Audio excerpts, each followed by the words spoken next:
So, what is sea lioning?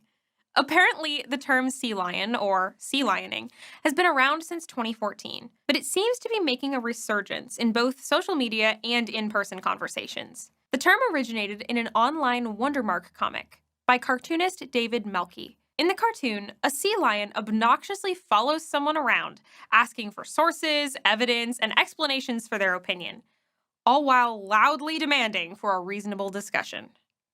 In short, sea lioning is largely considered a form of harmful speech and even harassment, in which someone persistently asks questions of a target, often feigning cluelessness, in order to force them to spend time and energy explaining a point of view.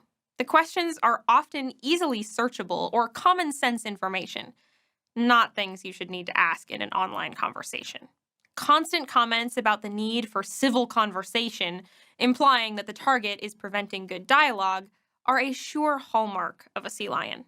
Amy Johnson noted in her essay, The Multiple Harms of Sea Lions, quote, rhetorically, sea lioning fuses persistent questioning, often about basic information easily found elsewhere, or unrelated or tangential points, with a loudly insisted upon commitment to reasonable debate.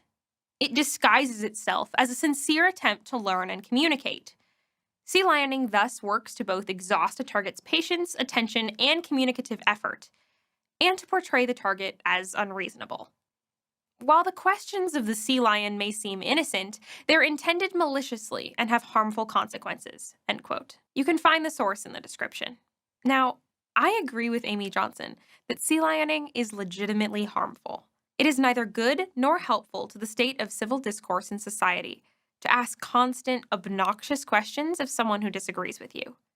Sea lions ask incessant questions back to back, demand answers immediately in a condescending tone, and constantly remind you that they are the only ones being reasonable in this dialogue. Good clarification questions, on the other hand, bring, you guessed it, clarity to the conversation by fostering understanding and mutual respect. In short, sea lioning shuts down a dialogue. Good clarification questions keep it going. Please don't deliberately be a sea lion, whether in person or on the internet. But here's the problem.